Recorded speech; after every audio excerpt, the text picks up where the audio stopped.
जब हम बात करते हैं सैलाब की और पानी के जमा हो जाने की, पानी के खड़े होने की वजह से, तो फिर डेंगू के केसेस भी आ रहे हैं और डेंगू के केसेस पूरे मुल्क में ही बढ़ते चले जा रहे हैं। लाहौर समेत मुल्क के कई शहरों, बिलखसूस अगर हम अंदरूनी पंजाब की बात करते हैं तो वहाँ पर डेंगू भी, चिकनगुनिया भी तेज़ी से फैल रहा है।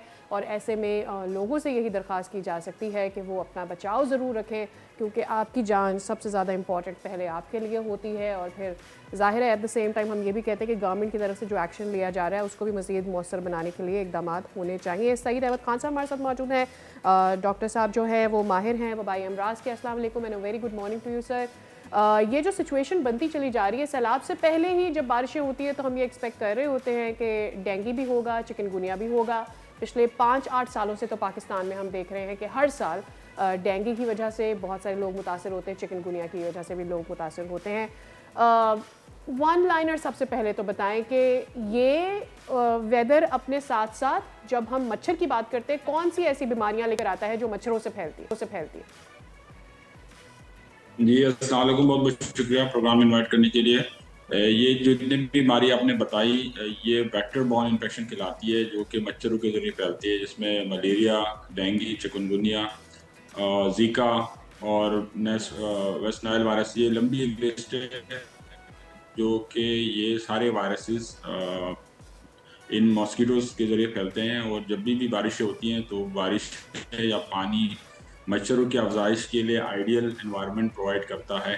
तो इसी वजह से मानसून की बारिशों के बाद ये इन एरिया में स्पेशली जो गर्म मरतूब इलाके हैं, ये एनवायरनमेंट जो है मच्छरों की अफजाइश के लिए आइडियल होता है और इसकी वजह से मच्छर भी अफजाइश पाते हैं और ये बीमारियां भी फैलती चली जाती हैं। डॉक्टर साहब, देखें, ये कहना ना थोड़ा सा उन लोगों के लिए भी इसको अरेंज करना बड़ा मुश्किल है जो इन इलाकों में है।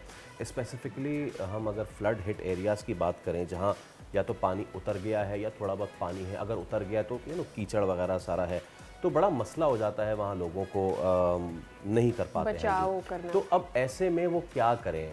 जो उनके लोकल प्रैक्टिसेस हैं वो मच्छरदानी वगैरह लगा के एंड ऑल, और उसमें कितना अहम किरदार उन रेस्क्यू वालों को भी जो आ जाता है। I am not talking about the government इदारे एंड ऑल, क्योंकि दे आर वेल इक्विप्ड, लेकिन वो वाले लोग भी जो है ना प्राइवेट जा रहे होते हैं, वो सामान लेके जा रहे होते हैं, उन्हें भी बताना बड़ा ज़रूरी है कि अगर वो इस ज़िम्मे में कुछ करना चाह रहे हैं तो वो क्या कुछ कर सकते हैं।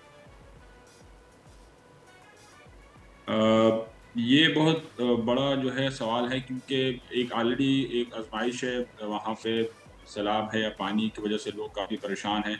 दूसरा, ये बीमारी उस पर मज़ीद बढ़ जाती है। तो इससे बचाव की जितनी भी मुमकिन कोशिशें हैं वो इंडिविजुअल लेवल पे स्पेशली अगर कोई कर सकता है तो अपने आप को डायरेक्ट कांटेक्ट से मच्छरों से बचाए, जिसमें आप कपड़े जो है पूरे बदन पे अपने डांप के रखें। ये वंस इंडिविजुअल लेवल पे हो सकता है। फिर जो स्थान प्रोवाइड किया जाता है काफ़ी इमदाद में, उसमें ये कोशिश होनी चाहिए कि मच्छरदानियाँ, नेट और जो जिस्म पे मलने वाले इससे केमिकल जिससे ये मच्छर नहीं काट सकते, वो बहुत ज़्यादा ज़रूरी है।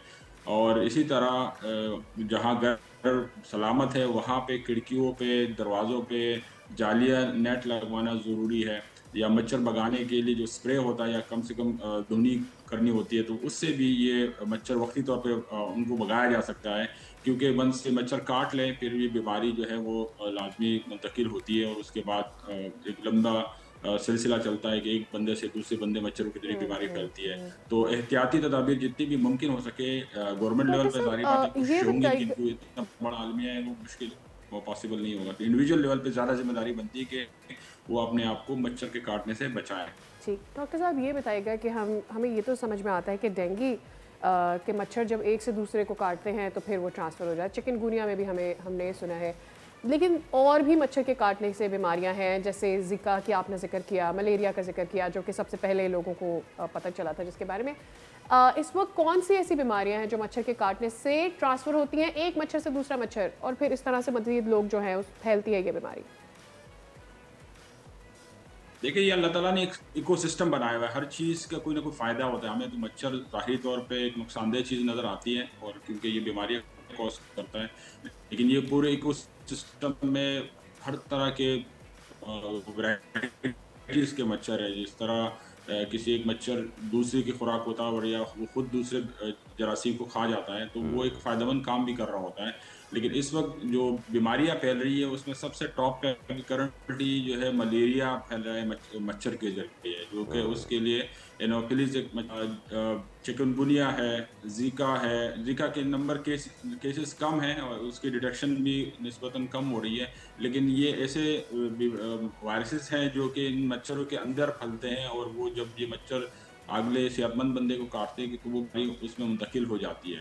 तो मच्छर के काटने से बेतहाशा अच्छा, एक चीज़ प्रोफेसर साहब मैं आपसे लाजमी एक चीज़ मैं आपसे लाजमी पूछना चाहूँगा, शाम के काटने से इतने अमवात नहीं हो रहे जितने मच्छर के काटने से होती है। सब्सक्राइब करें और बेल दबाएं ताकि कोई खबर रह न जाए।